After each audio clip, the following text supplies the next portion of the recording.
All right, well, my video just stopped, so we're working with the little puppy. Hopefully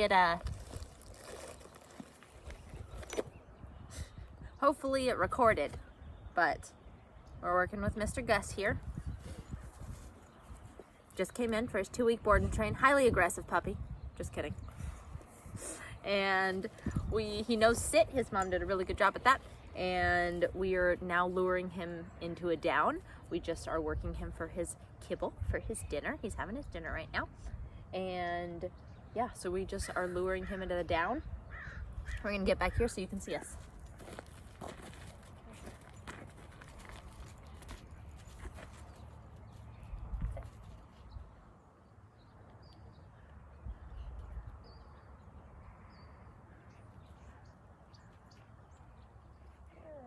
So I rewarded that try there. Good.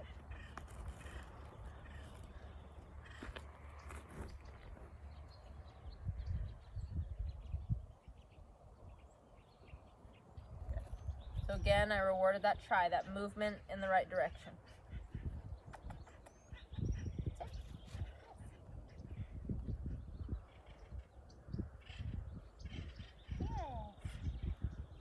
I don't want him to give up on me and get bored.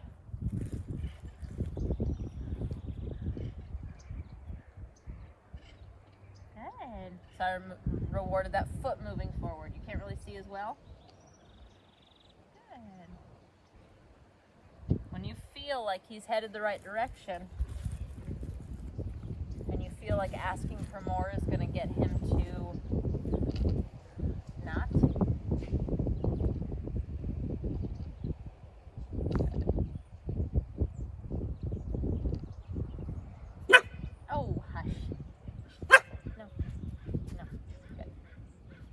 So I'm not going to distract him with the treats, because that's rewarding him for barking.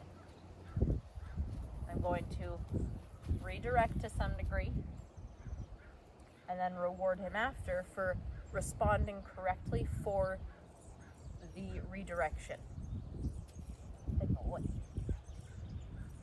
So where we go wrong in a lot of that is the dog is barking or looking at something that it's worried about or unsure about, and we pull out a treat and put it in front of their face to try and distract them away from that. That's literally rewarding your dog, and timing is the only thing here. You can still give a treat in the sequence, but you have to make sure that it's the right time. So if the dog is barking, staring over there, and all of a sudden a treat shows up, that's how we reinforce behavior, positive reinforcement. Dog does something, treat shows up. So if dog's barking and we interrupt it, don't have to correct it yet, but just interrupt it. Stop the dog from doing that, either with a hay or a whatever. As soon as they take their focus and their state of mind back to us and off of that thing, we reward. So we reward for responding correctly to that interruption or correction or redirection. But if we reward in trying to distract them away, using it as a lure, that is going to be the wrong thing. So get your dog's focus and then reward.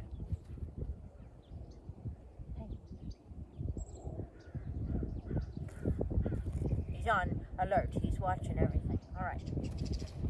Turning him around. Good boy. Now we reward. Not going to use a treat to bring him around if he's worried about the things out there. I'm going to physically move him and then reward for responding correctly.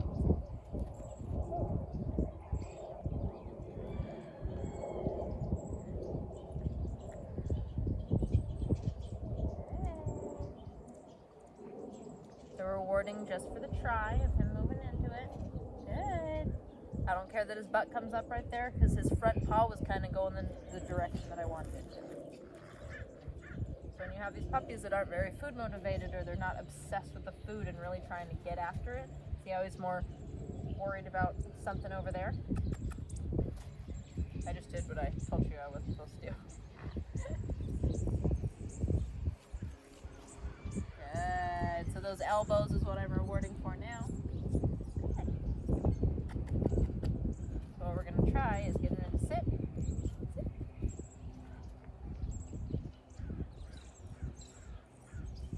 Good. Oh, hey.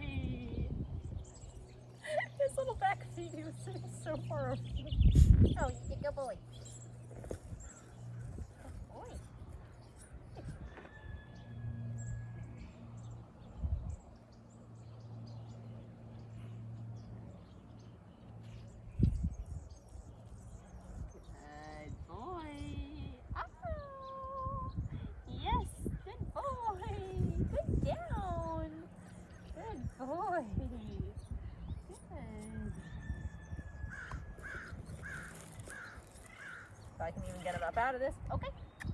A little bit of leash pressure there. And then reward for moving into that leash pressure and the kissing noise. Alright, let's see if we can do one more of those. We're almost done with our kibble. And he's getting full. Yes.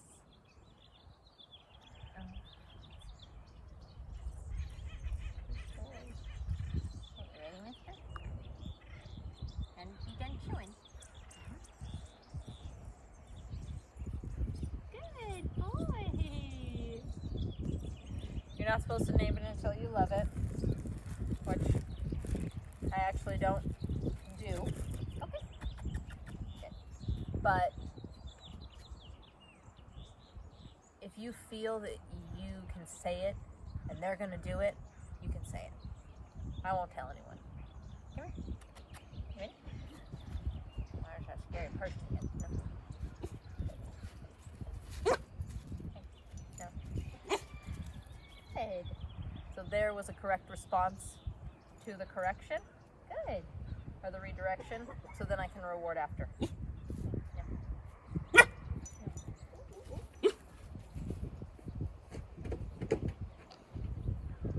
The other thing you can do is pick him up and take him over to that thing and wait until he calms down.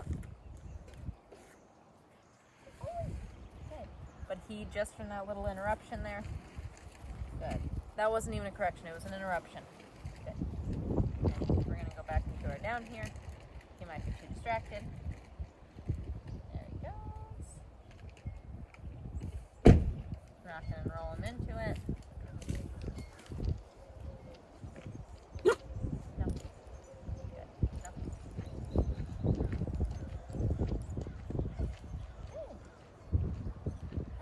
Scary over there.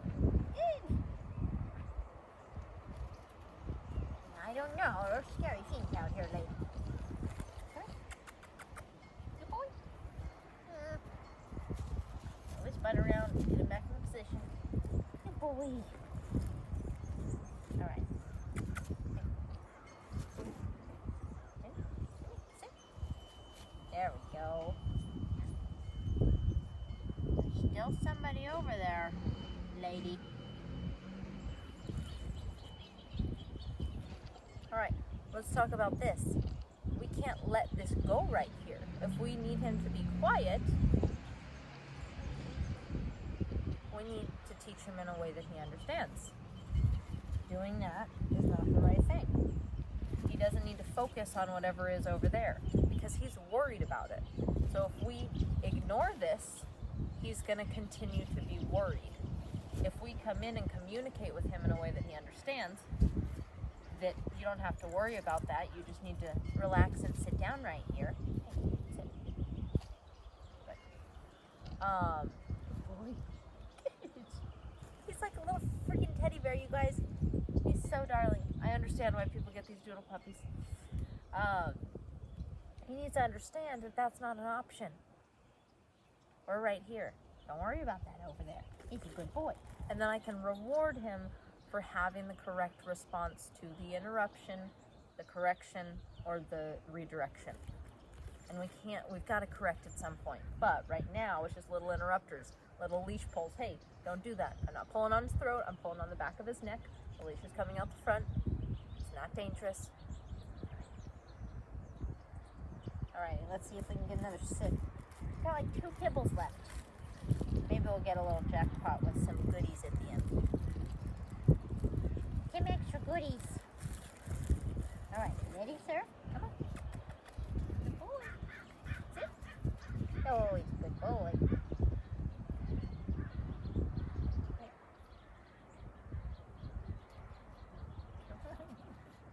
Sit. Good.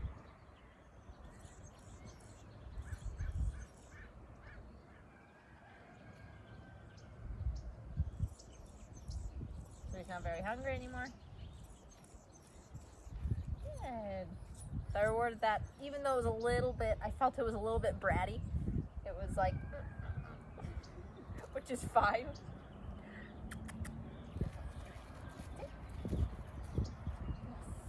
Yes. I can't help but laugh, he's just aren't you? Good. So we wanted to end on a better note there, something he's listening to doing rather than ignoring. But he was very concerned about my boyfriend walking by. So the thing is I was just thinking about in that moment, like, okay, well, I could go in a room with 0 distractions and work on this. Definitely.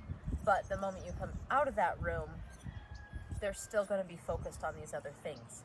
So it's super, super important that we bring them out of the room now, teach them in a way that they understand how to engage with this environment, even if something walks by, even if he hears a rooster crow, even if he sees the cat, walk by. So they need to understand that it's all right, get used to it. But the more and more and more and more and more you do it, the less it gets scary to them. If we keep them inside behind closed doors and only work where we're successful so we don't have to correct, you're gonna have this dog in your house all the time, and they're gonna get over the treats that you have and really wonder what the heck is outside and start barking at noises that they hear instead of... See where I'm going with this? If you don't, do your research. But we have to get them in this environment so they have more experience and more knowledge and more direction and more correction and more engagement, all of this. So our goal is to build his food motivation, so then when we're in this environment, he can still have food motivation, with also coming in and reminding him, don't worry about that guy walking by, don't worry about that cat, don't worry about the rooster, we're having a fun time here. And sometimes you have to remind that with something that's a little bit more serious. All right, you guys, this is our first day with Mr. Gus, and he's doing just wonderful. Very, very wonderful. All right, we'll talk to you soon. He's a little boy.